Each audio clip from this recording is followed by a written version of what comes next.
E aí, galera, beleza? Como é que vocês estão? Meus amigos, hoje, conforme eu acho que vocês já esperavam, é dia de dossiê. Para falarmos de quem? Dele, Luiz Fux, Jair Messias Bolsonaro, do consórcio, da linda democracia brasileira, governo Trump. Ontem foi um dia que verdades incômodas apareceram, diversas. E assim como semanas atrás, nós vimos o Dino Day, o dia que o Flávio Dino brilhou com sua decisão, acho que podemos falar que ontem foi o Fux Day, né? Um dia que acho que realmente vai entrar, não apenas pelo conteúdo do voto, né? Mas por toda essa simbologia, o que representa, inclusive, os votos de Fux ao longo do dia de ontem. Inclusive, a imprensa já assume abertamente, pode ter aberto um caminho, não é que pode, se abrir um caminho. Se no futuro o clima político no Brasil mudar e for de interesse, pode anular tudo. O Fux já deixou essa porta aberta, né? Mas se é quando querem fazer isso? E também a turma tá falando que o Fux falou tudo que o governo Trump queria ouvir. E aí o clima lá dentro também tá dos melhores. Enfim, a gente vai falar sobre tudo isso e eu divido a segunda parte da seguinte forma. Vamos começar falando sobre General Heleno, Anderson Torres e algumas coisas assim meio diversas que aconteceram no dia de ontem. Aí na segunda parte, né, acho que vocês entendem, Jair Messias Bolsonaro. Diversos momentos que Fux fala sobre a questão de Bolsonaro, que foi absolvido aí de todos os crimes. A gente vai falar muito mais coisa que na primeira parte, né? Aí na terceira vamos falar do consórcio, do PT, da esquerda, o choro nas redes sociais, dar algumas risadas, ver algumas matérias que foram publicadas. E aí, na segunda parte também de Bolsonaro falar essa questão da suspensão. E na quarta e última vamos falar sobre como os Estados Unidos estão observando e como está o clima dentro do judiciário, inclusive em relação a possíveis sanções e punições vindo lá de fora. Mas vamos começar. A gente não vai falar dele aqui agora, né? Já falei na segunda parte, mas começar o vídeo falando dele. Urgente. Fux vota para absolver Bolsonaro de todos os 5 crimes. Falar verdade hoje no Brasil até assusta, né? Acho que o dia de ontem pegou todo mundo de surpresa. Dos advogados de Bolsonaro, a imprensa, todo mundo. Acho que ninguém esperava o que foi o dia de ontem. Realmente, Luiz Fux conseguiu surpreender a todos. Mas vamos lá. Bom, das pessoas que estavam sendo julgadas ontem, o Fux considerou inocentes de todos os crimes, a maioria, não todos. Ele acabou por condenar o Braga Neto, o Cid e o Ramagem por alguns crimes. A gente vai falar disso aí ao longo do vídeo. Mas o Almir Garnier, inocentado de todos os crimes. O Paulo Sérgio, inocentado de todos os crimes. General Heleno, inocentado de todos os crimes. E aí do General Heleno eu quero trazer algumas coisinhas a mais. A CNN noticiou o seguinte: Fux vota para absolver Augusto Heleno por todos os crimes. Para o ministro, anotações apreendidas do general eram rudimentares e que jamais poderiam ser considerado algo além de mera cogitação. Não é possível, por meio dos crimes do Estado Democrático, punir discurso político, mesmo que ácido, repugnante ou até mesmo falso. Isso incide em outras figuras. Essa parte do discurso falso é importante, porque o pessoal fala tanto de fake news, fake news, fake news. Qual é o artigo? Qual é a tipificação penal para fake news?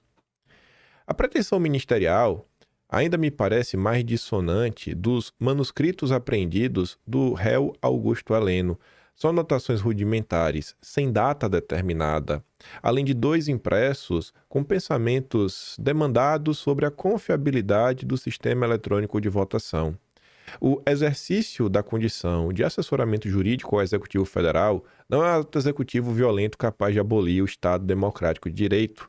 A par disso, mais uma vez, se trataria de um rascunho rudimentar e confuso que jamais poderia ser considerado algo além de mera cogitação, acrescentou o ministro. Durante o julgamento, a defesa do general Heleno, né, o advogado dele apresentou uma tabela que mostrava que, inclusive, a ordem das folhas no caderno do Heleno não condizia com a mesma ordem das folhas lá da peça, da PF e da PGR. É como se o pessoal tivesse tirado algumas folhas para ficar parecendo que o que ele tá falando aqui, ele já tá falando logo na sequência. Mas não era logo na sequência, era lá na frente, várias e várias páginas depois. Que aí esse vínculo causal ficava um pouco mais distante, até difícil de ser provado.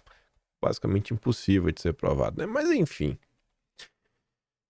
Julga improcedente a pretensão acusatória em réu, em relação ao réu Gustavo Heleno, com base no artigo 3867 do Código de Processo, em relação a todos os delitos. Aqui é só um vídeo, eu coloquei muito mais para mim do que para vocês, porque o que eu trago em vídeo já tá meio que organizado, né? E vai parar no Atlas. Então, eu quero que no futuro as pessoas possam poder não só ler o que saiu na imprensa, comentar nas redes sociais, mas ver, né, o comentário. Como foi o voto lá, o momento do voto do Fux, que ele absolveu a Heleno de todos os crimes.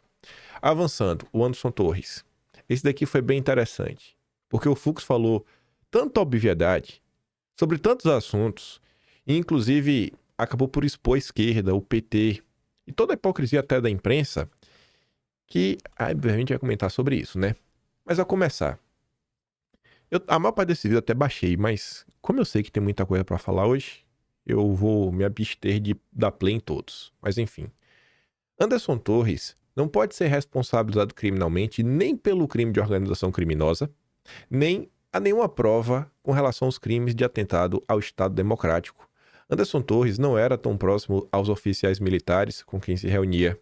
Os diálogos envolvendo o réu nas reuniões com oficiais de alta patente das Forças Armadas e com representantes do alto escalão do governo federal demonstram que não houve fala determinando ou cogitando a prática de um golpe de Estado, de danos ou de qualquer outro crime.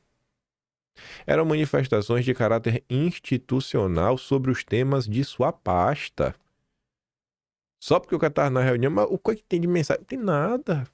Tem nada que ligue a ele a nada do que estava acontecendo. Por essa razão, eu julgo improcedente esse pedido de condenação do réu pelo crime de organização criminosa. E aqui, o réu Anderson Torres tomou ações para impedir que a sede do Supremo fosse invadida, o que afastaria a autoria imediata do ex-ministro da Justiça nos atos de vandalismo. Para os demais réus, Fux avalia não existir indícios de uma ordem imediata para a invasão, ou seja, o anexo causal com 8 de janeiro. Não há provas nos autos de que os réus tenham ordenado a destruição e depois se omitido, né? Pelo contrário. Isso aqui acho que até baixei, esse vídeo é curtinho. Deixa eu ver aqui, 8 de janeiro. Deixa eu ver se eu baixei esse. Achei que não baixei não? Não baixei não. Enfim. Aí de novo, não há nenhuma prova de que algum dos réus tinha o dever específico de agir para impedir os danos causados pela multidão em 8 de janeiro de 2023.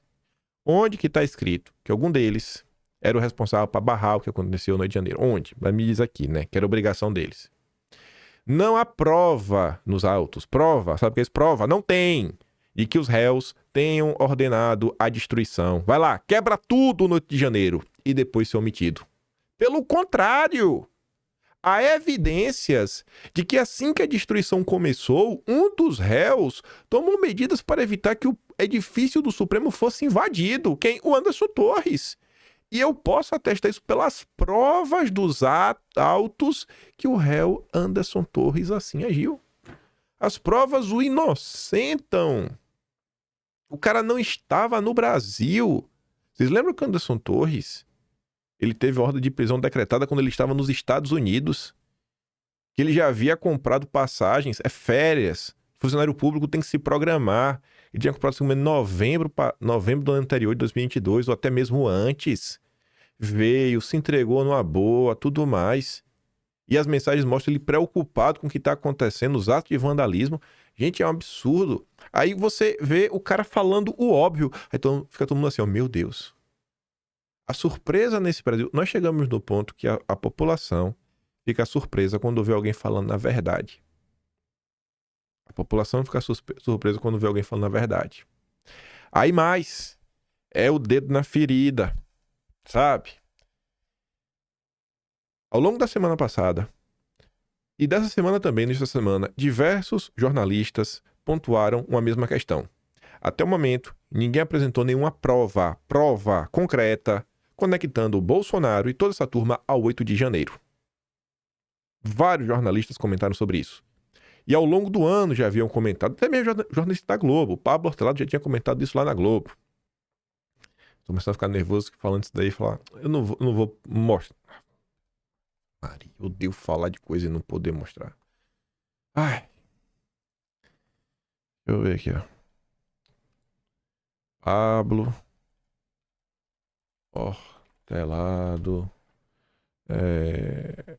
8 de janeiro, prova, não sei se tá assim. Aí, já apareceu já. Já apareceu. Pronto. Posição sobre 8 de janeiro é a principal disputa política do país. Nem a justiça nem a imprensa conseguiram comprovar para o público que havia um propósito golpista, né? Pablo Hortelado. Setembro do ano passado. Mas tudo bem. Então, isso é uma posição que muita gente já tinha comentado, sabe? Cara, pelo amor de Deus. Pelo amor de Deus. Não tem nenhum mandante, não tem nada. Não tem nenhum vínculo causal. Como conectar todo esse... Foi apenas um ato de vandalismo. Uma manifestação que começou de um jeito e desencambou num ato de vandalismo. É só isso que aconteceu. Não é parte de um plano maquiavélico. Aí o Fux precisou relembrar isso ontem e apontar tudo a hipocrisia. No Supremo, Fux faz paralelo entre black blocs e outros atos como, o 8 de janeiro. Com o 8 de janeiro. Fux citou manifestações violentas realizadas durante a história democrática brasileira que não foram consideradas crimes e as comparou com os atos de 8 de janeiro. Fux citou casos como o do Black Bloc em 2013. Era Dilma, petista pode tudo. Após enumerar vários casos de protestos com violência, Fux emendou. Agora vem a perplexidade. Em nenhum desses casos, em nenhuma dessas manifestações, se cogitou de imputar a seus responsáveis os crimes previstos da segurança nacional, afirmou Fux ao comparar esses atos com o 8 de janeiro. Verdades inconvenientes que ganharam destaque ao longo do dia de ontem. Aí ele também falou dos acampamentos. Qual é o crime de um acampamento? Me diz. Não configuram crimes eventuais acampamentos, manifestações, faixas e aglomerações. Qual é qual o crime? Crime de quê? De acampamento? Como é esse crime? É o crime do escoteiro? Não pode acampar? E aí ele fala também sobre a história da BIM paralela. Fux analisou a acusação sobre a criação de uma BIM paralela durante a presidência de Bolsonaro. Nada obstante, o Ministério Público possa cogitar desvio de finalidade no emprego de recurso desse órgão público, a atividade de coleta e análise informacional, ainda que por meio reservados, não tem nenhuma aptidão para configurar o crime. É um negocinho que às vezes é estranho. Não, olha só, um órgão de inteligência está fazendo relatórios de inteligência. Ele também vai falar sobre quem tinha acesso a isso, quem não tinha, se tinha vínculo causal, se Bolsonaro sabia do que estava acontecendo, sabe? 1001 coisas que você vê, bicho, no final do dia é absurdo atrás de absurdo. Essa questão da BIM paralela, você vê que tiveram pessoas que nem eram da BIM que estavam envolvidas nisso. Teve um rapaz que foi preso, eu não lembro o nome dele, Richard, eu acho, o nome desse sobrenome eu esqueci agora. O cara é uma pessoa comum na internet. O cara juntava informação de site, coisa e tudo mais. Aí botava tudo junto num arquivo de Word e salvava como PDF, pronto. Não era uma pessoa que estava utilizando nenhum software do governo, sabe? Nenhum dado, sigilo, nada. Era só notícia de internet que ele juntava e botava lá pra, sei lá, falar bem ou mal de alguém. Só isso.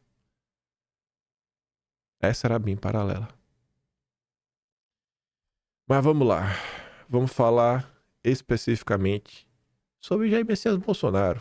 Tô tentando resumir, né? Porque foram 13 horas. 13 horas. O Sem Cabelos aí que adora, né? A simbologia, punir lá o Partido Bolsonaro 22 milhões e tudo mais, né? Então, 13 horas. Após 13 horas de voto, Fux condena Cid Braga Neto e absolve Bolsonaro. Como eu falei, né? Cid Braga Neto considerou culpado aí mesmo, que tramou tudo, etc. Tudo mais. O Ramagem só foi absolvido de 2 crimes dos 5. E Bolsonaro foi absolvido de todos. Fux afastou completamente as teses de organização criminosa, dano qualificado e deterioração de patrimônio tombado. Aí tá lá, né? É preciso condenar quando há certeza e absolver quando há dúvida. Diz o Fux.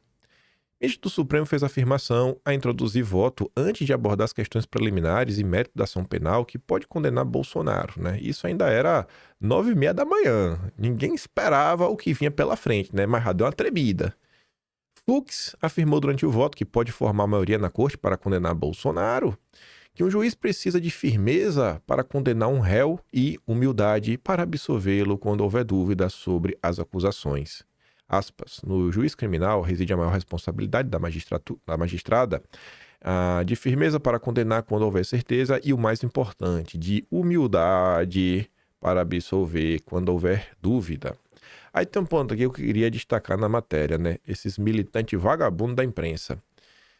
Afirmou durante voto que pode formar a maioria para condenar Bolsonaro. Isso aqui já é narrativa. Não é narrativa, como eu posso falar? Isso daqui já é uma forma de fazer política através da imprensa. Porque os jornalistas escreveram dessa forma. Se os jornalistas quisessem, eles também poderiam falar o seguinte, né? O ministro Fux afirmou durante o voto que pode abrir divergência no julgamento de Bolsonaro. Podiam colocar dessa forma. Que pode abrir divergência. Mas por que botar para condenar? Porque é o interesse da imprensa. Pode parecer bobagem, gente, mas não é. Não é bobagem. É a vontade da imprensa de perseguir e destruir Bolsonaro. Aí vamos lá. Uma das coisas que todo mundo discutiu, todo mundo apontou, toda a turma da direita fala sobre isso, mas desde o princípio. Tem fala do advogado de Bolsonaro, tem fala do advogado de Braga Neto, juristas debateram sobre isso. Em voto, Fux cita a tese do document dumping, evocada por defesa de Bolsonaro, que é o quê? Tu joga um monte de informação, impossível de um ser humano comum, está apto a, investigar os seus pormenores, e muitas vezes essas informações, todas desconexas, não estão indexadas, não tem um índice, início, meio e fim. Se vira aí, vê lá o que tu quer. E não dá tempo para as pessoas, analisarem esse processo.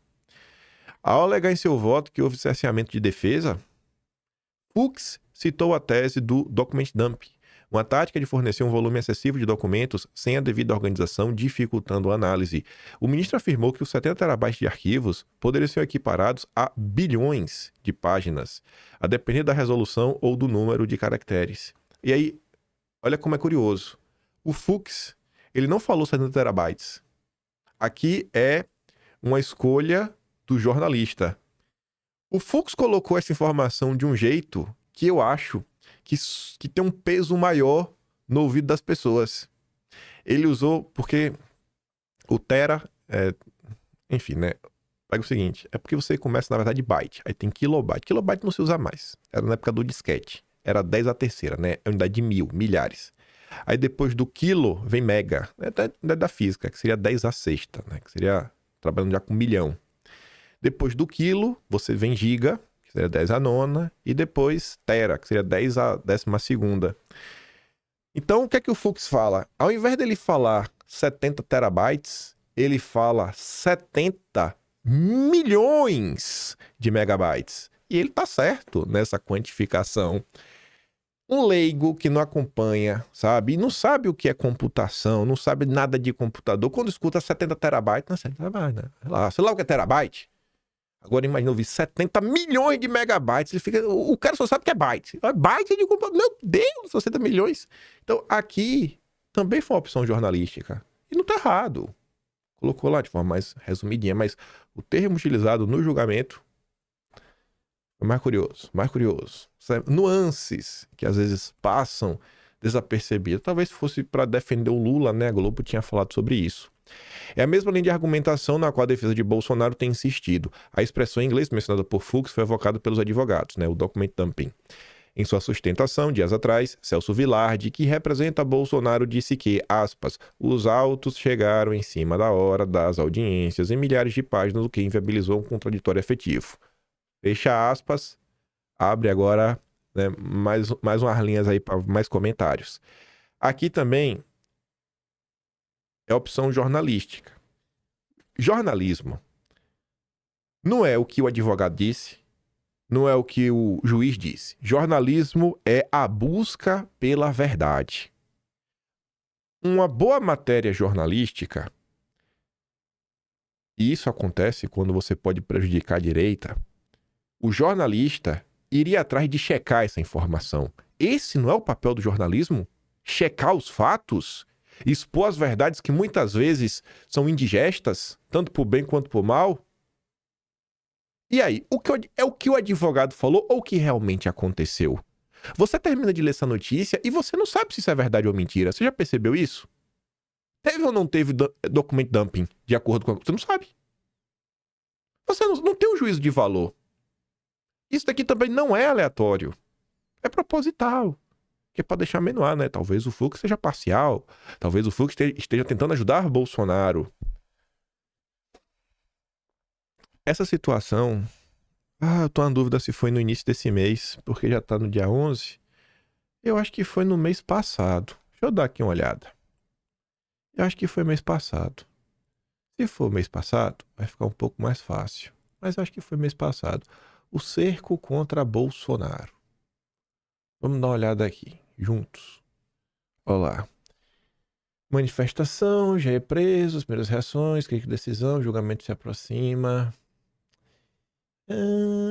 Será que tá aqui? Acho que talvez esteja aqui. Deixa eu ver. Tá aqui. Tá aqui. Ó.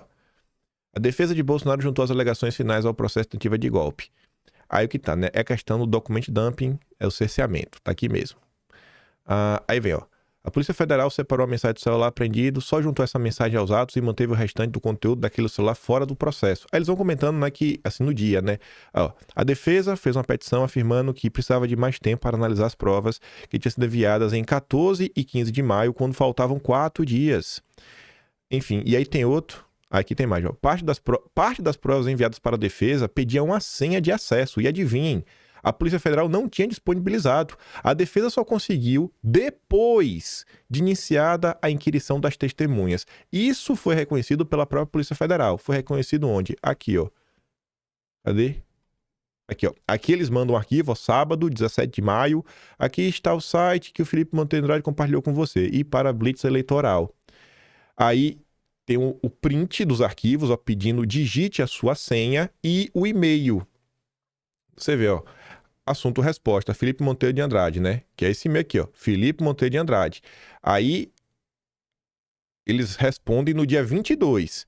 Eles mandam o arquivo no dia 17 e respondem no dia 22. Pedimos escusas, ou seja, desculpas por não ter disponibilizado assim anteriormente. E coloca as 2 senhas. Então, assim, o papel do jornalismo é em busca da verdade. Não é falar o que o advogado disse e o que o Fux falou. Você reporta e traz a verdade. Isso não é jornalismo. E o Rodrigo Castro trabalha em qual coluna? Do Lauro Jardim. A Globo precisa ser responsabilizada. Aqui está o recorte, né, da fala do Fux, que eu botei mais só para eu ter para mim. No Atlas, no futuro, as pessoas poderem checar, né? Até que eu tô falando aqui do Atlas, deixa aqui de sugestão. Vocês aí que forem assinantes, tiveram tempo aí. Eu sei que sempre tem algum assessor de político e tudo mais. Assim, ó, vocês aí que são assessores de política e às vezes político, tem muita gente que acaba me assistindo. Você devia ser um pouco menos de preguiçoso, ser um pouco mais gratos a Bolsonaro, né? Eu acho vocês um bar de uns vagabundos às vezes, vocês da direita. Vocês deviam fazer o seguinte: não é por você não achar do meu lado, porque eu não fiz nada demais, eu só fiz juntar muitas notícias. Na verdade, eu acho que tem um valor grande. Vocês deviam fazer o seguinte, né? Eduardo é uma pessoa só. Paulo Figueiredo também. Vocês ainda tem um monte de gente, né? E tem aí o Valdemar e tudo mais. Vocês deviam pegar o Atlas, porque ela já está organizado. Você olhar em temas que vai ter o nome Bolsonaro, cerca Bolsonaro, autoritarismo tupiniquim, democracia tupiniquim, judiciário, assim, coisas bem diretas. Ver esses temas e ir passando só em busca de matérias da imprensa, Folha, Globo, Estadão, Veja, Metrópolis, UOL, onde essas matérias da imprensa trazem críticas ao poder judiciário brasileiro. Aí o que é que vocês fariam? Vocês pegam todas as matérias, mês a mês, lá às vezes está separado até por tema, vocês organizam da forma que vocês quiserem, e aí vocês pegam essas matérias, fazem um mega dossiê e publica para a internet se quiser, pode ser, vocês traduzem em inglês e vocês dão na mão do Eduardo. Dá na mão do Eduardo, tudo em inglês, tudo organizado, sabe? E vocês aproveitam e estudam também para estar na ponta da língua de vocês. todos os absurdos que são feitos contra Bolsonaro e que a imprensa relatou ao longo dos anos. Difícil ter passado alguma matéria dessas críticas ao regime brasileiro que não está registrada lá no Atlas. Vocês podiam fazer isso também, né? Eu não faço com o teu tempo, mas tá lá. A base já tá lá. É só vir de janeiro de 2023 para cá. Não há um elemento que demonstre ciência de Bolsonaro do plano de golpe. Até agora, tá todo mundo querendo saber. Prova. Nem a Globo conseguiu mostrar. Apesar do Ministério Público afirmar que Mário Fernandes, general que era secretário executivo da Secretaria de Governo e apontado como articulador do plano, imprimiu 3 cópias do plano, o IPJRA 44 de 2024 indica que apenas uma cópia foi impressa com base nos logs de impressão e, de qualquer sorte, as provas apresentadas pela acusação são insuficientes para demonstrar, afastando de qualquer dúvida razoável, que essa minuta chegou a ser apresentada a Bolsonaro. Cara, o que é que tu apresentou de prova, assim, que de forma, assim, incontestável que essa única versão impressa chegou na mão de Bolsonaro? Me diz, porque quem acusa que tem que provar. Deveria ser assim, né? Muito menos que, após ter tomado conhecimento, que nem sabe, não consegue nem provar que Bolsonaro tomou conhecimento, que Bolsonaro tenha contado, né, tenha dado a sua anuência. Fux argumentou que o Palácio do Planalto, onde o plano da Operação Poial Verde e Amarelo foi impresso, era o local de trabalho das pessoas e que isso não significaria o indicativo de conhecimento de Bolsonaro do tema. Esse aqui tem que dar play. 16 segundos.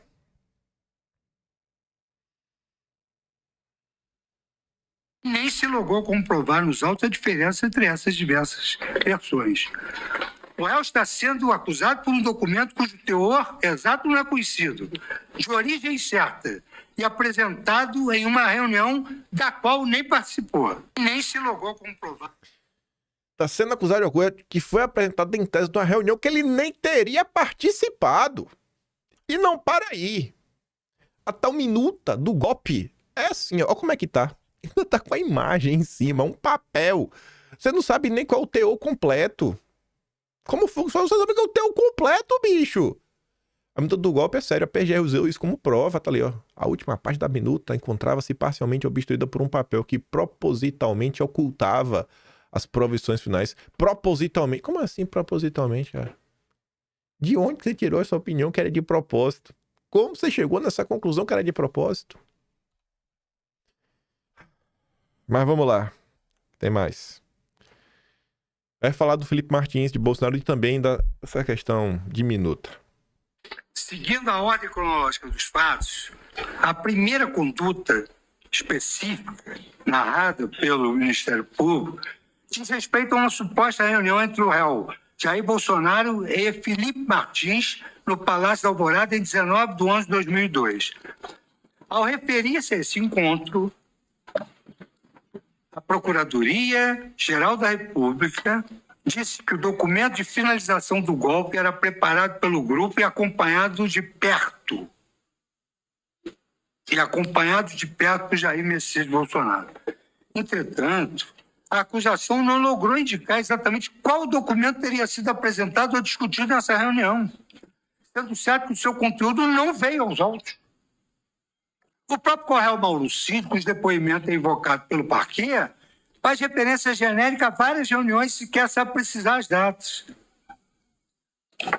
Então agora, diz o colaborador Mauro Cid, então agora, em termos de data, eu não me lembro bem como foi.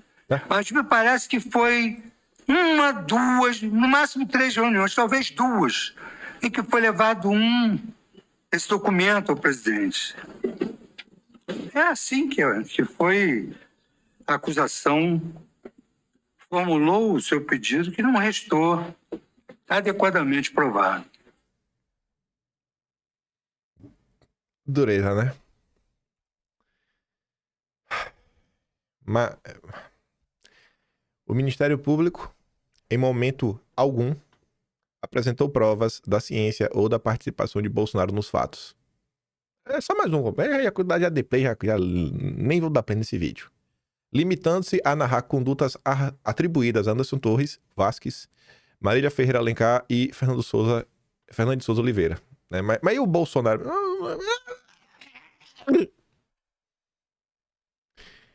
É a maior farsa jurídica que eu já vi, meu. Me perdoe, ministros. Não me falar que eu sou antidemocrático, não, mas não dá, gente. Não dá. Pelo amor de Deus, o que é que vocês estão fazendo com o país? O que é que vocês estão fazendo com o país? Na verdade, não vou nem falar de vocês, né? Porque eu acho que o negócio foi crescendo. Primeiro, não são todos. Segundo, também, né? A classe política ajudou. Ajudou e muito as coisas chegarem onde estão chegando. Mas, minha Nossa Senhora. Essa aqui também é auto-explicativo e se você olhar esse frame, né? Você vê ali o Flávio Dino tava realmente prestando muita atenção no voto do Fux, né? Olhando pro celular. E essa olhada do celular dele é curiosa, né? Não está olhando no Fux. Nossa linda Daniela Lima, que voltou a trabalhar no UOL, tá aí na série B, né? Foi rebaixada, andou falando sobre isso. A gente vai falar daqui a pouco. Mas o Fux tá ali, né? O campeões. Muito de nós temos. Temos o quê? Porte de arma. Fux argumenta que simples porte de arma não caracteriza a organização criminosa armada. Sabe? Assim, vocês estão forçando demais essa barra, velho. Que maluquice é essa? Que maluquice é essa? Fux defende que bravatas e críticas ao poder não são crimes. Crítica não é crime. O cara precisa defender que crítica não é crime. Ministro diz que discurso de Bolsonaro não são ilícito penal. Crítica não é crime. Meu Deus do céu. Ai. E tá ali, né? Diante de todas essas coisas que ele falou mais coisas também. Eu peguei aqui só, talvez, os melhores momentos. Os momentos que eu achei que são de relevância, que vale a pena a gente comentar. Mas, para além de tudo isso, olha o horário. 9h25 da manhã. Fux não tinha nem absolvido o Bolsonaro, mas já tinha começado com o pé na porta. Fux vota para anular todo o processo, todo, por falta de competência do Supremo para julgar os réus. Isso não diz para todo mundo assim, choque, né? Aqui só estão reportando o ocorrido. Em sua manifestação, Fux argumentou que os réus não são pessoas com prerrogativa de foro privilegiado, ou seja, não têm direito a julgamento em uma instância superior. Também acrescentou que mesmo se o Supremo tivesse de julgar a ação, não seria a primeira turma, mas o pleno, os 11 ministros. Aí veja. Passado meia hora, aqui é o vídeo, na verdade, né? Fux votou a favor do envio do processo da trama para a primeira instância e a nulidade de toda a ação penal por considerar que a maior parte dos réus já não tem mais foro especial. Botei esse vídeo também para guardar para a posteridade. Mas vamos lá. Passado um tempinho, só um pouquinho a mais, 2 da tarde, né? 4 horinhas depois, quase 5 horinhas depois, Fux cita pactos internacionais e abre caminho para recurso. Dizem defesas.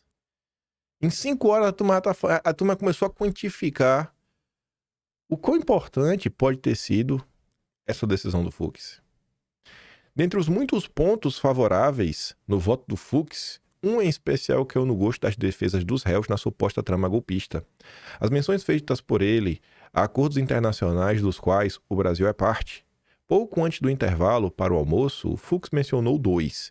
O Pacto Internacional sobre os Direitos Civis e Políticos de 66 e o Pacto de San José de 1978. E esse São José da Costa Rica, o pessoal fala muito, né? É uma questão internacional. Então, assim, você violar acordos internacionais, eu acho que acaba por, querendo ou não, né? Para uma parte das pessoas justificar, né, quando dizem que existe violação de direitos humanos, né? E perseguição política, caça às bruxas. Ambos oferecem salvaguardas para pessoas que se dizem perseguidas judicialmente e condenadas sem direito à ampla defesa e devem servir de base para recursos interpostos por advogados a cortes internacionais. Segundo advogados, um voto como o de Fux, fortemente embasado e doutrinário, aumentaria as chances de que os argumentos da defesa sejam ao menos ouvidos com atenção por cortes internacionais de direitos humanos. Ao citar o Pacto de San José, Fux citou que ele impõe comunicação prévia e pormenorizada sobre a acusação formulada. Isso, segundo o ministro, não ocorreu com delitos como os ataques de 8 de janeiro de 2023. Ele mencionou também que o Pacto Internacional sobre Direitos Civis e Políticos assegura que toda pessoa acusada de um delito tem direito à igualdade e às garantias de ser informado sem demora, numa língua que compreenda a natureza e os motivos da acusação. Aí eu pergunto para vocês, né? Quando o Lula foi preso lá atrás, e você tá vendo que hoje você ainda tem a boa vontade dos americanos em relação a Bolsonaro e a Santa Magnitsky, né? Ontem foi o dia da Santa Magnitsky, né? Ela operou ontem, ela operou milagres. Na boa, gente. O Fux é o mesmo cara que condenou a galera do 8 de janeiro. Essa boa vontade do Fux, eu acho que tem nome, né? Magnitsky. É o Magnitsky entrando aí, né? Fazendo seu efeito. Mas lá atrás, que o Lula não tinha nada disso e foi rodar, e não vem me falar que essa pressão internacional não serve de nada. O Lula teve aí os seus jornalistas que colaram junto. Na época, uma das grandes vozes, né, que levaram as críticas do Lula aos 4 cantos do mundo foi o Pepe Escobar. Eduardo e Paulo Figueiredo falaram que vão rodar a Europa, etc, tudo mais. Mas eu pergunto para vocês. Lá atrás, o PT entrou em campo para ajudar essas pessoas. Você olha para a situação do Eduardo. O PL não quer ajudar nem Eduardo. O Duda Lima, que gasta um dinheiro com um monte de coisa que eu acho que é totalmente inútil. E eu fico de cara como o marqueteiro pode estar ganhando tanto dinheiro para ter condição de ir para Roland Garros, Mônaco, vestir roupas caras, relógios de luxo, né, rapaz? É um negócio assim que você fala, meu Deus, rapaz, esse negócio de marketing é muito bacana, né? Ganha muito dinheiro. Assim, cara, vocês não contratam sequer um assessor de imprensa internacional. O PL tem assessor de imprensa para ficar lá acompanhando o que acontece, o que sai no Brasil, tudo mais, cavar entrevista para quem é do interesse do PL, o que interesse quer falar. Quando o Valdemar quer ir na Globo News, o Duda Lima liga para André Sadi, liga para o pessoal lá, coloca o Valdemar lá. Tem uma pessoa que é de ouro, que você não pode nem criticar. Recentemente esteve com Tonê, que é o chefe de relações institucionais do Globo, vocês sabiam disso? Mas eu não posso criticar porque eu não vou dividir a direita. Então assim, quando quer, gente que tem jatinho, a mesma pessoa que tem jatinho consegue se encontrar com a Globo. Mas quando é para ajudar Bolsonaro, ninguém se mexe. Aqui é aquela informação, na verdade essa da Globo dá até para provar. Saiu na imprensa, na conta do Igor Gadelha, inclusive. Não sei se o Gadelha disse que foi para se encontrar com o Tonê, mas eu tô falando foi com o Tonê o encontro, que é o número 1 do lobby da Globo com a classe política. Mas não vamos dividir a direita, né? Não vamos dividir a direita. Mas enfim, Duda Lima, cara, cadê alguém para manter relacionamento de imprensa? Para quando tiver interesse, sair. Wall Street Journal, não tem lá o Greg não é vocês que acionam. E ela já comentou muito sobre o caso do Felipe Martins. Financial Times, The New York Times, né, The Guardian. Você não conversa com ninguém? Telegraph. Se move aí, irmão. Sabe? Parece até que o interesse do Duda Lima e do Valdemar é enfiar Bolsonaro na cadeia. Essa informação é real da Globo, viu? Eu não vou dividir a direita. Pesquisa lá no Igor dele, a ver se tu não acha. Fux dá um presente jurídico e outro político a Bolsonaro. Uma horinha depois. 3h50 da tarde. Os presentes foram dados por Fux ao acatar preliminares dos advogados, reconhecendo a incompetência absoluta do Supremo para julgar os réus e o cerceamento das defesas por dificuldade de acesso às provas. Com suas posições expostas no plenário da primeira turma, Fux dá mais um elemento, dessa vez, saiu da boca de um ministro do Supremo, para Bolsonaro reforçar a narrativa política de que não teve um julgamento justo. Do ponto de vista jurídico, Fux dá de bandeja a tese que a defesa de Bolsonaro almejava para questionar as posições do Moraes. Na avaliação de juristas, o voto de Fux poderá ser usado por Bolsonaro tanto para recorrer ao plenário do Supremo contra a condenação, como no futuro para tentar anular todo o processo caso os ventos da política mudem. E essa história dos ventos da política também vem pelas mãos da Folha de São Paulo. Fux indica a brecha para anular julgamento de Bolsonaro em futuro não tão distante. O próximo presidente da República vai poder indicar 3. Ele fala até ali, né? Já fala do Tarcísio, do Cadeirudo. Avista-se agora com clareza um possível caminho pela nulidade a partir do voto de Fux, que, com base nos sinais dos últimos anos de que o Supremo age de acordo com a onda política nacional, Foi assim quando silenciou e atestou o modus operandi da Lava Jato em seu auge, né? O Supremo atestou, e de repente, diante das revelações da Vaza Jato, e já temos a Vaza Toga, passou a anular tudo o que estava relacionado a Deltan e Moro. Ali houve uma discussão sobre competência de Curitiba e outras varas. Hoje, existe ao menos um voto de divergência, que é o de Fux. Há 10 anos, nem isso havia. Nem isso havia.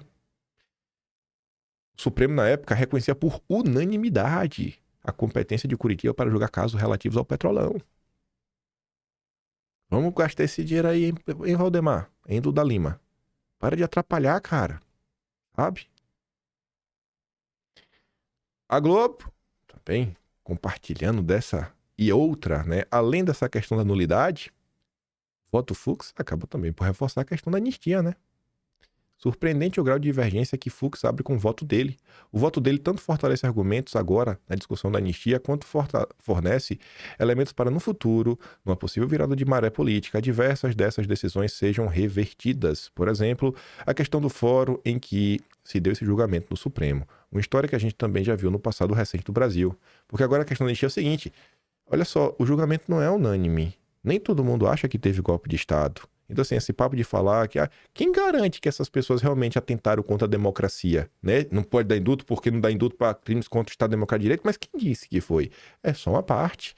Não é uma posição unânime. E talvez a maior parte do judiciário, inclusive, ache que não é isso, né? Se o julgamento fosse de toda a turma, vai levar para o pleno o julgamento?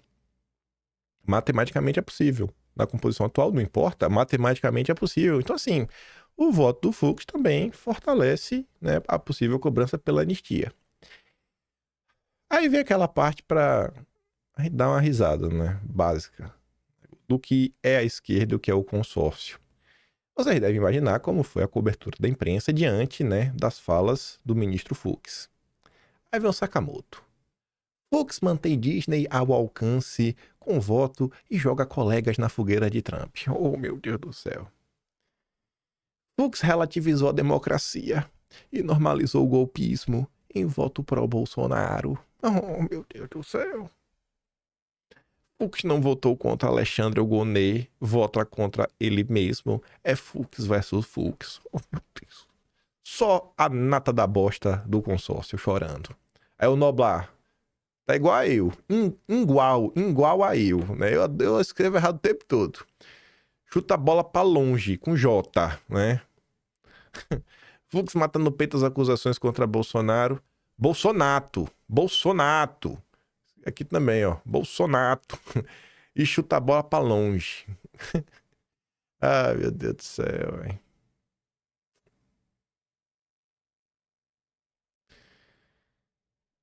O Fux nem esconde mais que é um golpista. Já aí, né? Não é nem mais bolsonarista. Ele já é golpista já, né? Que é a mesma coisa. E aqui? Apagou a conta. Espero hoje cadeia. Ah, o chicote muda. É pra cadeia. Essa história...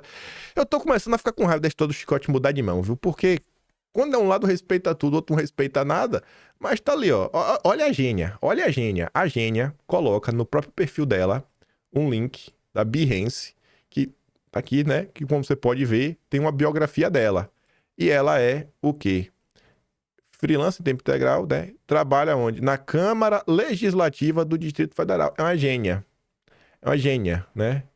E desejando que o Fux, né, perca a vida. E agora? O ministro Flávio Dino acionou a PF, né, das ameaças que ele recebeu. E aqui, Flávio Dino, defenda o seu colega, ministro. Defenda ele. A Faria Lima, ó, Valor Econômico, Grupo Globo. O voto de Fux é contraditório e destoa de sua trajetória, dizem especialistas. A Séria é deputada federal pelo PSOL, né? O Daniel Silveira foi preso. Eu acho que ela tem que ser presa também. A regra é essa. Agora tem que lutar por regras iguais.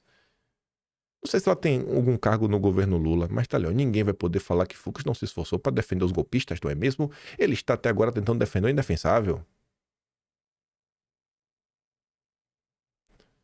Sobrinho de Dilma critica Fux, indicado ao Supremo por sua tia. Líder do PT afirma que Fux ofusca advogado de Bolsonaro. Ele tá mais bolsonarista que o advogado de Bolsonaro. Ministro de Lula reage a voto de Fux, está fazendo comício. Aí você se pergunta qual ministro? Eu não sei, porque ele falou sobre reserva. Um influente ministro com assento no Palácio do Planalto falou sobre reserva. Avaliou que Fux jogou para a plateia e fez um comício na leitura de seu voto. Ah, meu Deus. Mas vamos lá que não para aí. No início do voto, como tá aqui o mesmo Rodrigo Castro lá de trás, Fux deu recado de 11 minutos sobre o papel do Supremo antes do seu voto propriamente dito. Antes de entrar nas questões preliminares, Fux fez uma introdução repleta de mensagens, entre elas o dever de imparcialidade dos juízes. Por isso que eles falaram que Fux jogou os coleguinhas na fogueira. O juiz deve acompanhar a ação penal com distanciamento, não apenas por não dispor de competência investigativa ou acusatória, como também o seu necessário dever de imparcialidade. Durante o julgamento, Moraes foi acusado por bolsonaristas de atuar além da função de julgador. O advogado Matheus Milanês, que representa Heleno, chegou a se referir ao ministro como inquisidor. Então, se um ministro está falando que os coleguinhas estão passando do ponto, eu acho que acaba por reforçar o ponto que estão violando direitos humanos, né? Juízes devem se abster de declarações públicas frequentes. Fux deixou para se pronunciar nos autos, né? O que a gente espera. Nós, juízes, devemos nos abster de declarações públicas frequentes, notadamente de cunho político, haja vista nosso dever constitucional de preservar a independência e a imparcialidade das instituições que integramos. Tá bom entendedor, né? Minha palavra basta. Aí começou o chororô. Aí começa o chororô, mas o chororô lá de cima. Fux nem tinha absolvido ninguém ainda. Ainda era 11 da manhã. Mal tinha começado o voto lamentável de Fux, segundo um colega do Supremo. Lamentável. Assim resumiu um colega de Fux, sob condição de anonimato. Segundo outra pessoa que está no plenário da primeira turma, está todo mundo incrédulo com a manifestação de Fux. Aí vem Barney. Fala se Daniela Lima não parece o Barney. Eu sempre achei isso. Pô, fala que ela parece uma capivara. Acho que ela parece o Barney. Cadê você, minha linda? Ela ficou mais bonita. Você acha que ela ficou mais bonita depois do Ozempic? Ou foi Monjaro? Eu achava que ela tava mais bonitinha antes, sabe? Tava mais rechonchundinha assim. Acho que tava com a pele mais bonita. Talvez seja a Globo, né? Acho que foi pro UOL. Não tem mais o maquiador da Globo, né? Ficou em casa. Aí, maquiagem de casa não é igual a maquiagem da Globo, né? Mas segue linda. O voto do ministro Luiz Fux já supera o voto do relator do caso, o tamanho, né, em extensão, o ministro Alexandre de Moraes, e tem causado espécie dentro e fora do Supremo Tribunal Federal. Dentro do Supremo, a gente já trouxe aqui um pouco, Diego, há uma sensação majoritária de solidariedade ao ministro Alexandre de Moraes, atacado, não de maneira direta ou nominal, mas em diversos pontos do voto do ministro Luiz Fux, de uma maneira que foi considerada desleal, inclusive não só ao Alexandre, mas à própria corte, por 2 dos integrantes do Supremo com os quais eu conversei hoje, né? Conversando também com colegas que estão acompanhando lá de dentro a sessão, há uma determinação dos ministros de nem sequer dirigirem o olhar para Luiz Fux nesse momento. O único que o faz, segundo eu consegui apurar com os colegas, é o ministro Cristiano Zanin, porque é o presidente. Porque é o presidente. Não pode nem olhar, gente. Não pode nem olhar. Aí tu lembra lá atrás? Do lindo ministro. Esse é bonito, viu? Tá dando mais bonito do tribunal. O nosso grande Dino. Ele tava no celular. Agora, olha como ele tá. Olha como ele tá feliz. A Tsuko deu zoom nessa hora, foi engraçado, né? Mas esse bate-boca aqui é tão bonitinho, rapaz. Não é muito longo, senhor presidente. Eu vou dar você nesse também depois de terminar. Poderíamos dar 10 minutos depois? Depois de terminar essa parte? para depois terminar os outros réus. Ou Vossa Excelência pode... Não, Vossa Excelência estima em quanto tempo para finalizar Essa parte? não, o voto completo? Não, voto completo eu vou... Eu tenho... Não, eu fico aqui até a hora que for Não, possível. podemos Mas eu confesso, olha... Não, podemos suspender por 10 minutos, mas o importante talvez seja... Não, vamos continuar, sem problema. Não, para mim não tem problema. Vossa Excelência me avisa, então, a hora que for o caso de... Não, quando eu acabar aqui. Tá bom. Tá? Eu tenho ainda 1, 2, 3, 4, 5 réus, mas que têm uma conotação distinta em razão do que a acusação imputou a eles em relação de prática de atos executórios. Aqui já tem, não vai demorar. Na sequência, eu passo a tratar... Senhor presidente, isso é uma obrigação da Constituição. O juiz... Claro. Não, o juiz deve motivar suas decisões. Não, sem dúvida, todos Não, nós. Como nós fizemos esse cronograma de trabalho, Não, ainda achei melhor hoje. e estendemos. Tá bem, é melhor. Mauricídio, Vossa Excelência já votou? Já votei. Não, já votei. Absolvendo ou condenando? Porque... Condenando. Condenando. Um crime, 2, 3. Um crime. Um crime. Obrigado. Então, é condenando Mauricídio e absolvendo os outros. Só para eu entender. Não, ainda não acabou. Ah, tá. Obrigado.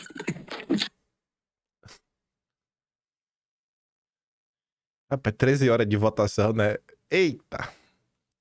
Eu também até igual o Flávio Dino, viu? Eu te entendo, Flávio Dino. É chato pra boneco esse negócio mesmo. Nossa senhora. É o preço, né? É o preço de ser poderoso. É passar 13 horas aí ouvindo o coleguinha que você discorda. É ainda de manhã cedo ainda. Incrédulos! A matéria da Daniela Lima era no final da noite de ontem. Você vê, né? Até, rapaz, quantas horas, tudo mais, pipipi, popopô. Só foi piorando, né, ao longo do dia. Incrédulos, ministro do Supremo vê incoerência de Fux, que aceitou denúncia contra réus do golpe.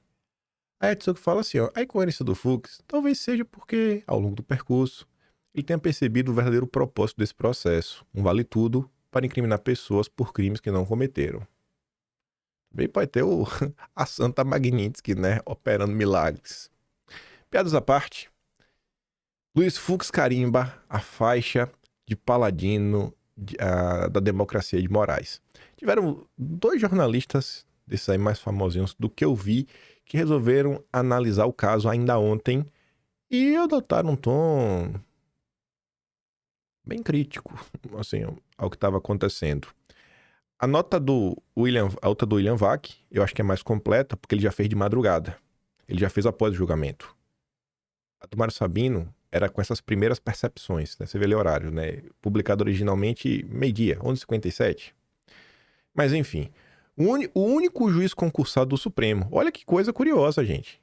De 11 pessoas que tem lá, só um é juiz concursado. O Fux deu aula de direito a Alexandre de Moraes e aos demais integrantes do tribunal. Em voto admiravelmente técnico, 100%, esse daí foi 200% técnico.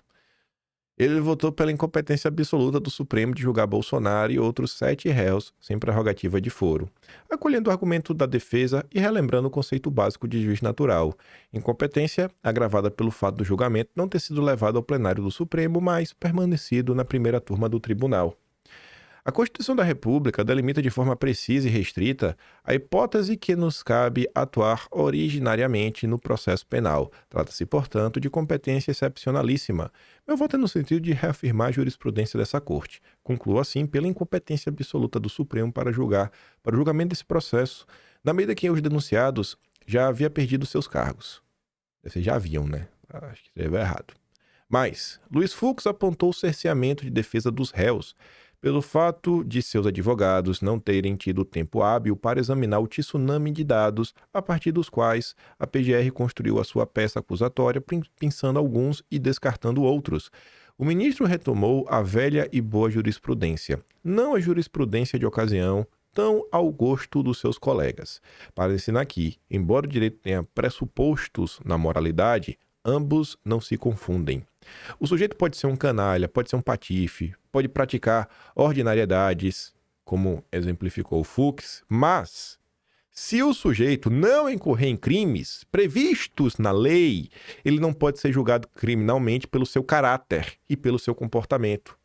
O Mário Sabino fala isso aqui em vídeo, falou, cara, eu acho o Bolsonaro um golpista, um safado, se pudesse dar o golpe, mas Isso não é crime, né? Ele querer dar um golpe, isso não é crime. Se ele pudesse dar... Não, cara, ele pode ser um safado, um canalha, todos os falar palavrão, isso não é crime. Eu não posso punir alguém por conta disso. É o princípio da legalidade estrita do jurista italiano Cesare Beccaria, segundo o qual só as leis redigidas e aprovadas pelo legislador que representam a sociedade podem determinar os delitos e as penas. A legalidade estrita é a que impede que um tribunal faça julgamentos políticos e Fux não poderia ter sido mais claro nesse sentido claro.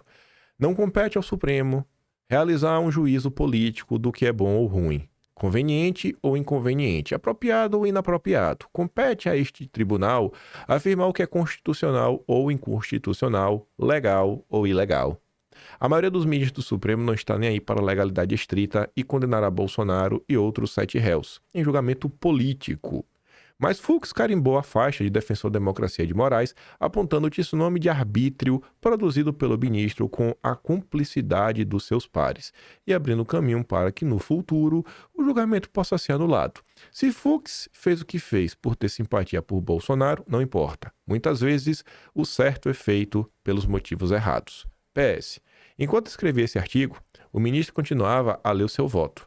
Ele desmontou a acusação de que Bolsonaro e demais réus formavam organização criminosa, crime que, segundo o ministro, não pode ser banalizado. A imputação do crime de organização criminosa exige mais do que a reunião de vários agentes para a prática de delitos, a pluralidade de agentes, né? A existência de um plano delitivo não tipifica o crime de organização criminosa, disse o Fux. Aí veio o William Vac. Final da noite lá. Nem tinha acabado ainda o voto do Fux. Voto de Fux sacudiu o Supremo ao expor questão de legitimidade da corte para o julgamento. Não se pode cometer crimes para combater crimes. Com essa famosa frase, justificou-se no Supremo a anulação da Lava Jato. Os ecos dessa mesma frase voltam para assombrar o mesmo Supremo. Vieram pela boca do Fux, no julgamento de Bolsonaro, que segundo ele sequer deveria ser matéria para o Supremo. Em outras palavras, o julgamento tem um vício de origem, que já está sendo amplamente explorado pelos réus e seus movimentos políticos. Fux fez mais do que estragar uma festa da lição de democracia através do julgamento de Bolsonaro. Fux arrebentou a imagem da própria instituição com a afirmação de que o papel do julgador não pode ser confundido com ator político. O problema na divergência aberta por Fux na primeira turma não é apenas a meritória discussão jurídica sobre provas, cerceamento ou não da defesa, normas internas do Supremo, no caso de turma ou plenário, e entendimento de foro privilegiado. Involuntariamente ou não, o que Fux levantou foi o papel político que o Supremo assumiu. Fux expôs uma rachadura perigosa para a instituição, que já teve embates violentos entre os seus integrantes, por exemplo, durante o julgamento do Mensalão. A diferença fundamental em relação ao episódio de 20 anos atrás é o fato do Supremo ser visto hoje por parcela substancial da sociedade brasileira como parte do embate político e não como instituição que apenas cumpre o seu papel constitucional. A rachadura é séria, pois não se registrou nada parecido quando o Supremo assumiu na prática o papel de ministro da Saúde informal durante o governo Bolsonaro, ou quando seus integrantes, através de conversas coordenadas, se mobilizaram para colocar freios institucionais no próprio Bolsonaro. O pecado original desta vez não está apenas na gradativa transformação do Supremo em mais uma instância da política brasileira, refletindo o que acontece em outros setores. Também a Corte Suprema perdeu figuras de projeção e liderança, ou as que ainda existem internamente, perderam a capacidade de dirigir informalmente a conduta o conjunto. Aí olha agora, esses 2 últimos parágrafos, eu acho que esse é até melhor do que o último, porque o último é só uma constatação, mas esse aqui, falar com todas as letras, eu não vou falar nada, que isso aqui é polêmico, mas veja só, perdeu-se o controle sobre um de seus principais integrantes, o ministro Alexandre de Moraes, cuja conduta já vinha causando sensível irritação entre alguns dos colegas. Isso viria à tona mais cedo ou mais tarde, mas explodiu com virulência no momento de circunstâncias particularmente difíceis. Perdeu o freio, hein? O sem cabelos aí tá... Eita, fedeu, viu? Vixe, eita, esse Fux.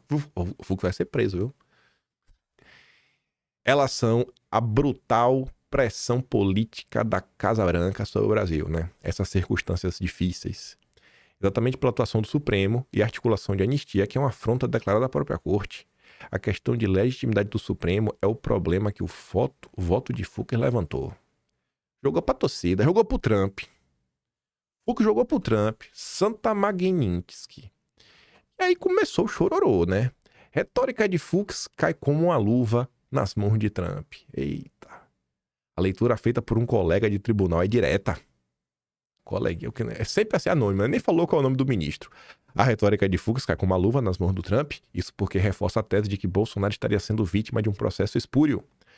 Ao fim, a fala de Fux acaba funcionando como uma peça perfeita nesse tabuleiro internacional. Alimenta o discurso de perseguição política, reforça a narrativa de Trump e amplia o cerco norte-americano ao Supremo no momento em que os ministros já enfrentam ataques dentro e fora do país. Aí vem a Luísa.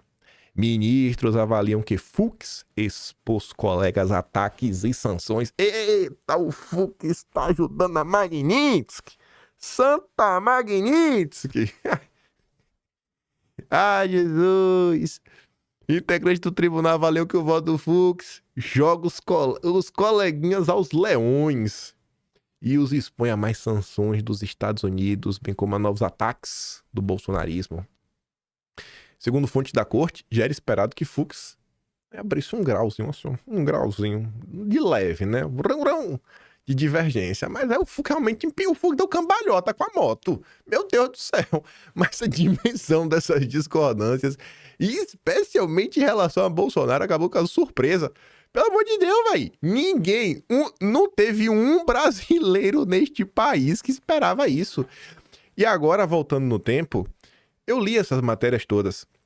90% delas saiu na coluna da Bela Megali.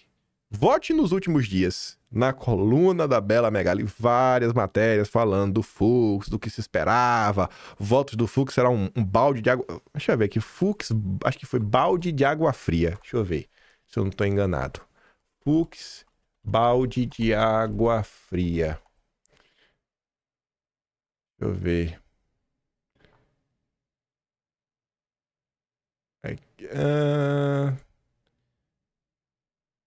Onde que saiu? Saiu uma dessa. Estados Unidos. O Brasil dos 47 postou isso, mas foi com base em alguém. Foi Malu Gaspar. Pronto. Deixa eu ver se ela usou balde de água fria. Banho de água fria. Banho de água fria. Banho, né? Banho. O banho de água fria de Fux na expectativa de bolsonaristas. O banho de água... Eita! Foi chororô pra tudo que é lado. E aí, gente, é o que você tem que entender. Da mesma forma que você não vai ver... Vamos botar o bode na sala, né? Eduardo Bolsonaro, às vezes batendo de frente com determinadas figuras da direita brasileira.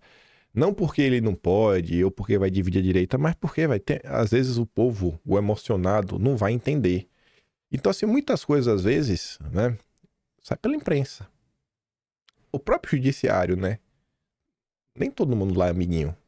Às vezes tá no mesmo grupo de WhatsApp, mas o grupo às vezes é institucional, né? Não vai saber se o cara às vezes não vai até pro jornalista. Então, algumas coisas só se conversa face to face, né? Cara a cara. Então, você faz o quê? Você usa a imprensa para mandar recado. A política funciona assim. A imprensa no Brasil e esses jornalistas de bastidor, Malu Gaspar, Bela Megali, Lauro Jardim, Guilherme Amado, Igor Gadelha, e quem trabalha para esses jornalistas, como Johan Heller, a Bruna Lima, que trabalha para o Guilherme Amado, Gustavo Zucco trabalha para o Gadelha, o Rodrigo Castro, o Gustavo Maia, que trabalha para o Lauro Jardim, a Bela Megali trabalha sozinha, o Fábio Zanini, que trabalha lá uns 3, 4 debaixo dele, os 3, 4 trabalham debaixo da Mônica Bergamo. Enfim, a imprensa usa essa galera para mandar mensagens. E é isso que eu falo para vocês. E você agora aqui na imprensa? Tem muita coisa que sai na imprensa, muita coisa que sai na imprensa, muita coisa que tem um fundo de verdade. Basta você saber apurar a informação. Mas vamos voltar. A expectativa inicial era que Fux acompanhasse o relator, limitando suas oposições à dosimetria da pena.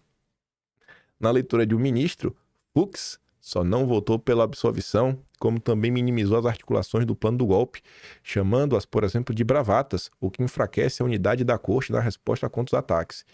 E esse caso foi levado para a turma para ser mais rápido e para garantir a unanimidade. Enquanto os bolsonaristas exploram nas redes sociais a mensagem que Fux honra a toga, um colega disse que o ministro, na verdade, honra a manutenção do visto para o Mickey. Para ver o Mickey! O magistrado citou que, conhecendo agora o conteúdo do voto, foi possível compreender o motivo pelo qual Fux disse na terça que não aceitaria ser interrompido, né? Que é para evitar ser rebatido ou confrontado. Voto de Fux é analisado pelos Estados Unidos e serve de combustível para Trump. Mas enfim, né?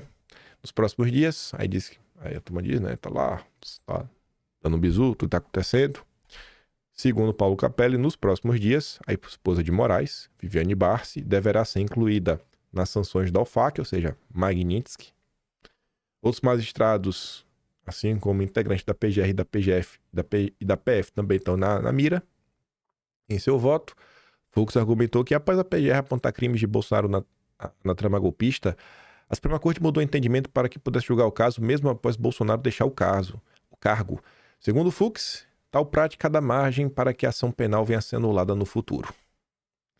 Eduardo Bolsonaro diz que ministros que acompanharem Moraes em julgamento correm risco seríssimo de sanção.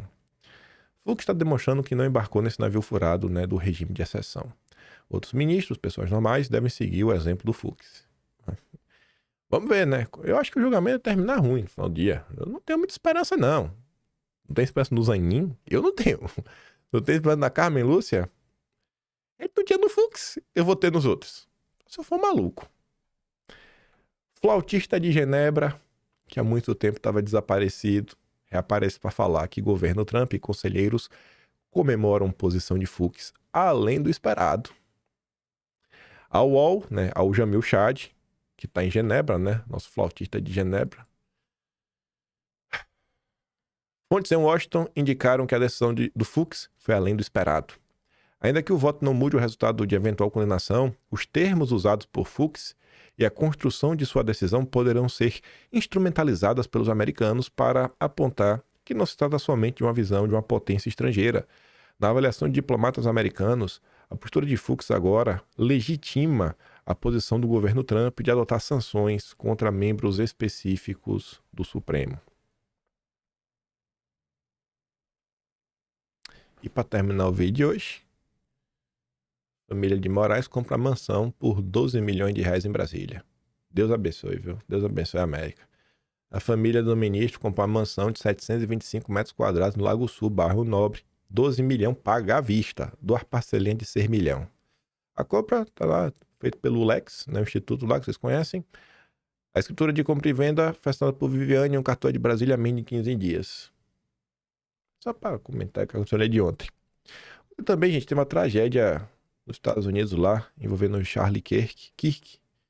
Eu nem comentei no vídeo de hoje porque esse assunto aqui é mais relevante, né? Eu só tenho 1 hora e, sei lá, acho que uma parte das coisas que eu comentei, eu acho que elas são relevantes. Eu acho que isso aí, pra mim é prioridade, só por conta disso. Mas é um caso relevante mesmo, que vale a pena mencionar algumas coisas que estão acontecendo no Brasil e no mundo. Mas, por hora é isso. Vamos ver como é que vai ser, né? Um dia mais animado ontem. Hoje eu vou me chatear de novo, já sei. Eu vou dormir, vou acordar já chateado. Essa é a tendência. Sei como são as coisas no Brasil, né? E no mais, a gente vai se ver amanhã, óbvio, né? E como eu sempre digo, se puder, vote em mim no iBest. Só o de jornalista, os outros nem faço questão. Não é que eu não faço questão, não sou guloso. Se eu vencer uma categoria, eu já tô feliz. O link tá aqui na descrição, é o primeiro link. E se gosta do meu trabalhinho, quiser ajudar mais, pode se tornar membro do canal, né? Tem um botão de valeu, tem um Patreon aqui na descrição e tem um Atlas brasileiro. kimpai.com.br, como vocês veem, né? É o único registro da história brasileira confiável e realmente verdadeiro, né? A única forma de não deixar que a esquerda, né, mude e reescreva a história. Nunca antes na história deste país uma iniciativa similar foi feita. Sem brincadeira nenhuma, pode olhar aí na história do Brasil, tente procurar onde tentou-se trazer de forma organizada os principais assuntos do país, mês a mês, com comentários e todos os contrapontos e as provas, né? Tem coisa que é opinião, tem coisa que é prova, como é a questão lá de Bolsonaro, né? Que os caras mandam as provas para analisar num dia, só manda a senha para acessar os arquivos 5 dias depois.